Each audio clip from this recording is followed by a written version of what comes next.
हरे कृष्ण, जय श्री राधे। सूर्यवंश के राजा थे। जो राजा का नाम था रुकमांद। तो जो राजा की महल था, राजा की महल के अंदर इतने खूबसूरत फूलों की बगीचा और जो गार्डन था, इतना सुंदर भाव से उनके आंगन में कि चारों तरफ ऐसे लगाए थे और इतना खूबसूरत फूल और उनके जो खुशबू है, वासना है, वो पूरे चारों तरफ महकता रहता था। रोज की इतना महकता था कि वहां तो महकता महकता था, वो जो खुशबू है वो एकदम ऊपर तक जाता था। जो राजा थे वो रुकमांड, तो वो नित्य सुबह उनके उठना, उनका जो नित्य काम है करते हुए, अपना गार्डन होते हुए वो घुमा करते थे सुबह के टाइम पे। और वो खूबसूरत इतना जो वो फूल की बगीचा, इतना अच्छे खुशबू जो भगवान को पसंद है, वो ऊपर तक जाया करता था। स्वर्ग में वो खुशबू फैलता था। एक बार स्वर्ग की जो अप्सरा हैं, स्वर्ग में जो अप्सरा हैं वो उर्वशी है, वो ऊपर से आया करती थी नीचे गार्डन के अंदर। रोज वो खुशबू के अंदर घूमती थी और उसमें से जो अच्छे फूल हैं, जो खुशबूदार फूल हैं, उनको तोड़ करके ले जाया करती थी। इतना इनको पसंद आया करता था, तो इतना अच्छा लगता था, इतना वो खुशबू महकती थी।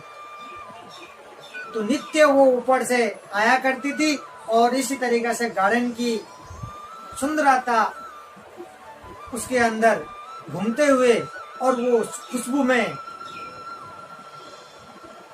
रात को वहां रहती थी और सुबह होते होते वो फूल तोड़ करके ले करके ऊपर चली जाती थी। ये नित्य काम था। तो रोज जो गार्डनर था, वो माली था, वो रोज जब वो गार्डनर संभालने, गार्डन पेड़ पौधों को संभालने आते थे, रोज देखते थे कि इतने खूबसूरत फूल है, इनको तोड़ता कौन है, इस तरीके से तोड़ के कौन ले जाता है। तो एक बार क्या हुआ, जैसे रोज नित्य वो अप्सरा स्वर्ग से आती थी, तो वैसे ही एक रात में जैसे आया, घूम करके निकल के जाते टाइम पे इस गार्डन के अंदर एक बैंगन का पौधा था। बैंगन का पौधा था। तो बैंगन के जो पौधे होते हैं उसमें क्या है, कांटे हुआ करता, कांटे होता था उसमें, कांटे। तो जो अप्सरा आया करती थी वो साड़ी पहनती थी। तो ऊपर की स्वर्ग की अप्सरा, वो तो कोई जीन्स पहनेंगे नहीं, तो वो भगवान वास के लोग हैं, तो वो साड़ी पहनती थी। तो वो साड़ी जो है वो बैंगन की कांटे और बैंगन के पौधों में फंस गया। फंसने के बाद इस तरीके से फंस गया, वो निकल के जा नहीं पाई। तो जो उनके जो अप्सरा आती थी, तो उनके साथ में सखियां ये भी सब आते थे। और उस दिन जब कांटे में अप्सरा फंस गई और उनके जो सखियां हैं वो सब चली गई ऊपर, लेकिन अप्सरा वो फंसने के चक्कर में वहीं अटक गई। सुबह होने को आया, सुबह होते होते डरते हुए कि मुझे कोई देख नहीं ले, तो उसी समय सुबह जब हो गया, जब राजा ने निकल करके उस गार्डन की तरफ आए, और देखते हुए एकदम से घबराहट होते हुए अप्सरा कहने लगी, क्या करूं, हे भगवान मुझे कोई बचा ले, मुझे कोई ऊपर भेज दे, कहीं मुझे कोई देखने ले। तो जैसे राजा की नजर पड़ा गार्डन के अंदर, इस तरीके से देखा, देखते हुए चलते हुए इनके पास आए और ये अप्सरा बहुत डरी हुई थी। और उस समय राजा क्या कहते हैं कि हे माँ, आप यहाँ कैसे? माँ शब्द कह करके उनको बुला करके पूछते हैं कि हे माँ, आप यहाँ कैसे और कैसे यहाँ फंस गए आप?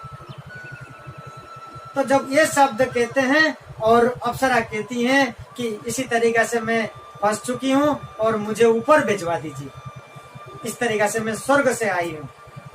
तो महाराज जो राजा हैं वो बोलते हैं कि जब मैं आपको भेज दूं तो मैं नहीं चला जाता, मैं भी जा सकता था, लेकिन मैं आपको तो कैसे ऊपर भेजूं, वो तो मुझे नहीं पता कि आपको कैसे ऊपर भेजना है। तो राजा ना कर लेते हैं कि ये तो मेरे से नहीं होगा। अप्सरा निवेदन करती है कि ऐसा कुछ करिए जो मुझे ऊपर भेजवा दीजिए।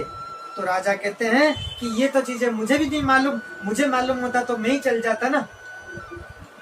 तो फिर अप्सरा कहती हैं, विचार करने के बाद कहती हैं कि उस दिन क्या था, द्वादश की दिन था, एकादशी जो है वो निकल चुका था, दूसरे दिन की बात है, वो द्वादश की बात है।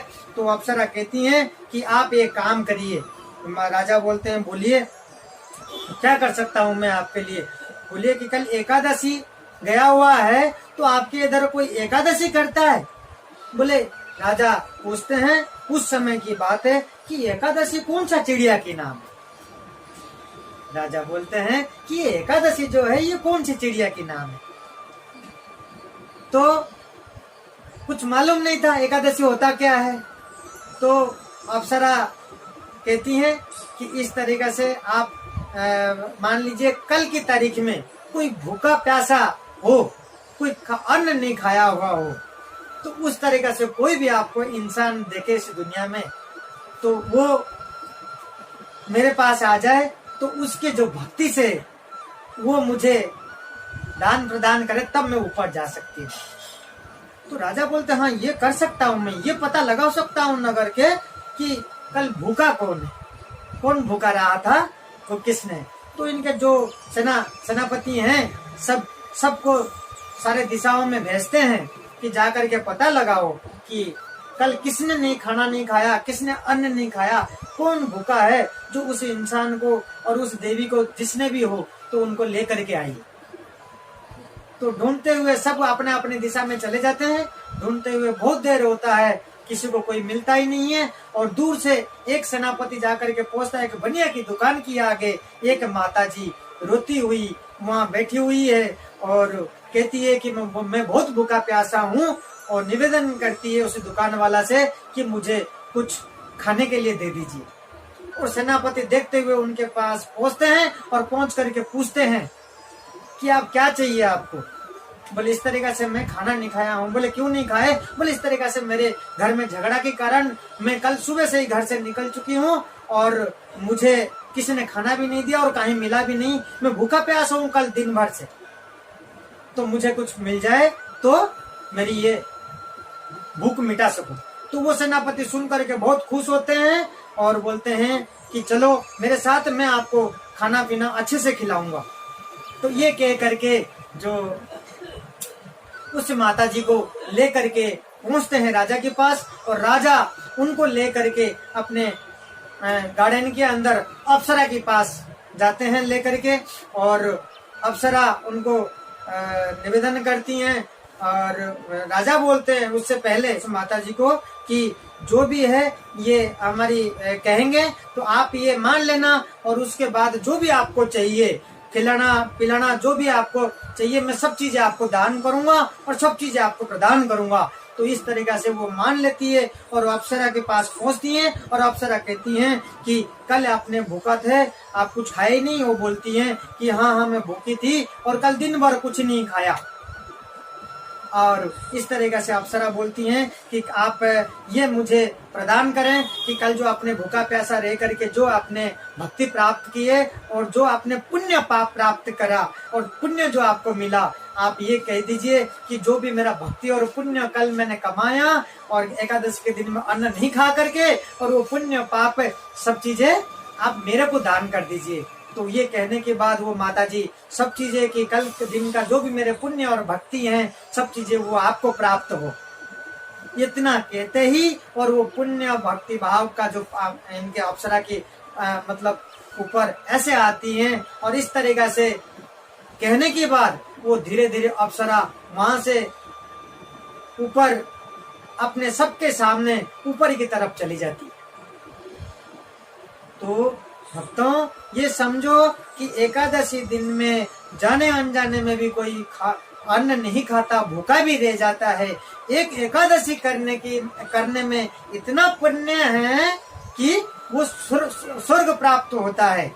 आप सोच लीजिए कि भक्ति भाव में जब कृष्ण के भक्ति भाव में जब हम एकादशी का पालन करेंगे, ये इस एकादशी का व्रत करेंगे, आप सोचिए कि इस भक्ति भाव से जब अपन करेंगे स्वर्ग तो क्या वैकुंठ भी प्राप्त होगा सभी को। इसी तरीका से तो हमारी सभी को तो भक्त कृष्ण की भक्ति करनी चाहिए हमसे। तो इसी तरीका से एकादशी के ये महत्व है। हरे कृष्ण।